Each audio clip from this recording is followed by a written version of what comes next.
नमस्कार, मैं हूं मनमोहन भट्ट। जंगल की आग की गाज गिरी है वन विभाग के कुछ अफसरों पर। 3 अफसरों को सस्पेंड कर दिया गया है। तीनों आईएफएस अफसर हैं।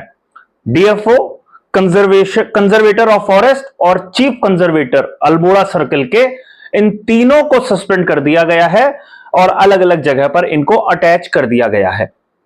4 लोगों की कल बेहद दुर्भाग्यपूर्ण तरीके से मौत हो गई थी जब ये लोग जंगल की आग बुझाने के लिए निकले थे। उसके बाद सरकार हरकत में आई, विभाग कुछ हरकत में आया और उसके बाद मुख्यमंत्री पुष्कर सिंह धामी ने आज सख्त एक्शन लिया, सख्त संदेश दिया। अगर आपको याद होगा, जिस समय चुनाव प्रचार में मुख्यमंत्री पुष्कर सिंह धामी देश के अलग अलग हिस्सों में गए हुए थे, उस समय भी जंगल की आग सुर्खियां बनी थी और मुख्यमंत्री धामी को प्रचार छोड़कर देहरादून आना पड़ा था और यहां पर लगातार बैठकें करके संदेश देना पड़ा था, फैसला लेना पड़ा था। उसके बाद भी विभाग शायद पूरी तरीके से सचेत नहीं हुआ और आज जब मुख्यमंत्री पुष्कर सिंह धामी ने 3 आईएफएस स्तर के अधिकारियों को रास्ता दिखाया तो सबकी समझ में आ गया। लेकिन तब तक बड़ी दुर्घटना उत्तराखंड में हो चुकी थी। वन विभाग के ही 4 कर्मचारी जिंदा जल गए। जंगल की आग बुझाने का जिम्मा पूरे विभाग पर था, लेकिन जो लोग आग बुझाने के लिए जाते हैं अपनी जान जोखिम में उन्हीं की डाली जाती है। और वन विभाग के कई और कर्मचारी जो इस हादसे में झुलस गए थे उनको एम्स रेफर किया गया। राज्य सरकार ने व्यवस्था कराई, जहाज के जरिए उनको एम्स दिल्ली तक पहुंचाया गया। लेकिन यहां पर सवाल सिर्फ यह नहीं है कि राज्य सरकार ने क्या क्या कार्रवाई की और जो अभी घायल हैं उनको दिल्ली तक एयरलिफ्ट किया गया। यहां पर सवाल काफी गंभीर खड़े हुए हैं।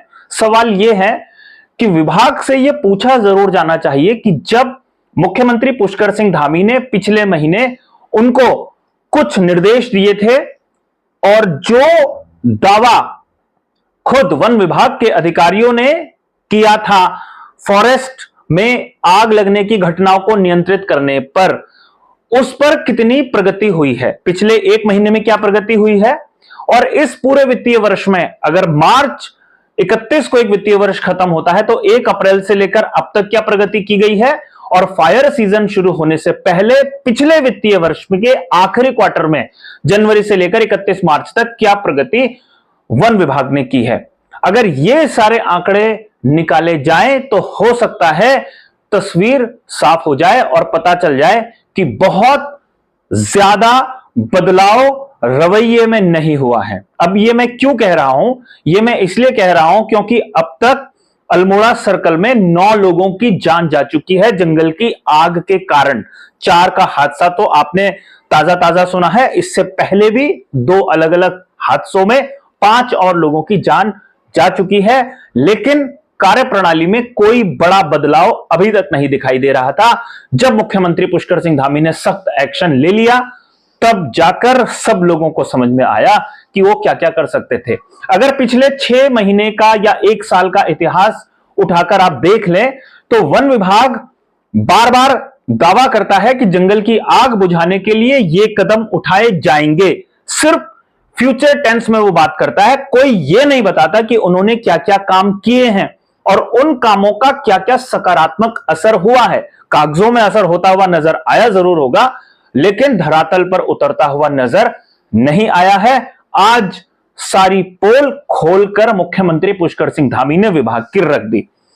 खैर, यह समस्या सिर्फ उत्तराखंड की नहीं है, यह समस्या पूरे हिमालयी क्षेत्र की है, या जहां जहां गर्मी होती है, गर्मी पड़ती है और जहां जहां जंगल है और जहां जंगल के किनारे आबादी बसी हुई है वहां की यह समस्या है। अगर हम अपने पड़ोसी राज्य हिमाचल प्रदेश की तरफ देखते हैं तो इस फायर सीजन में वहां पर भी लगभग 1700 के आसपास, 1700 के आसपास जंगलों में आग लगने की घटनाएं हुई हैं। अगर हम वहां पर देखते हैं तो चाहे वो शिमला हो, चाहे मंडी हो, चाहे हमीरपुर हो, चाहे धर्मशाला सर्कल हो, वहां पर आग लगने की घटनाएं ज्यादा हुई हैं। और अगर आप वहां पर देखें तो पिछले 15 दिन में 2 लोगों की मौत हुई है जंगल की आग से। तो यह समस्या उत्तराखंड के अलावा हिमाचल प्रदेश में भी है।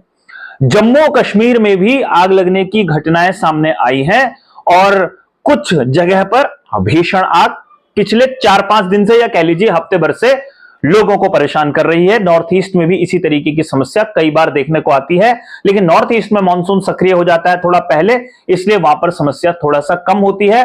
उत्तराखंड और हिमाचल सबसे ज्यादा प्रभावित होते हैं।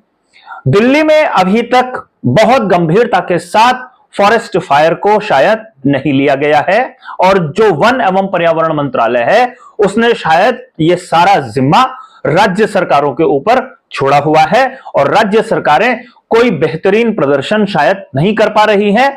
इसलिए अनिल बलूनी पौड़ी गढ़वाल से लोकसभा के लिए चुने गए हैं, वो थोड़े से एक्टिव हुए दिल्ली में, और उन्होंने बाकायदा नीति आयोग से बात करी, और उसके बाद गृह, वित्त और वन पर्यावरण मंत्रालय, तीनों मंत्रालय मिलकर नीति आयोग के साथ ज्वाइंट वर्किंग ग्रुप बनाने की दिशा में काम कर रहे हैं। लेकिन सवाल यहां पर फिर वही आ जाता है कि जो भी ज्वाइंट वर्किंग ग्रुप बनेगा, जो भी कार्रवाई होगी, जो भी रिसर्च होगी, जो भी रिसर्च की फाइंडिंग होगी, आखिर में राज्य सरकार के अधिकारियों को, कर्मचारी को ही उसे धरातल पर इंप्लीमेंट कराना है। और पिछले कुछ वर्षों में, पिछले 1 दशक में खास तौर पर जिस तरीके से जंगलों में आग लगने की घटनाएं बढ़ी हैं, वो एक बड़ा संदेश देती है कि कहीं ना कहीं कुछ ऐसी गड़बड़ हो रही है जो शायद समझ में नहीं आ रहा है।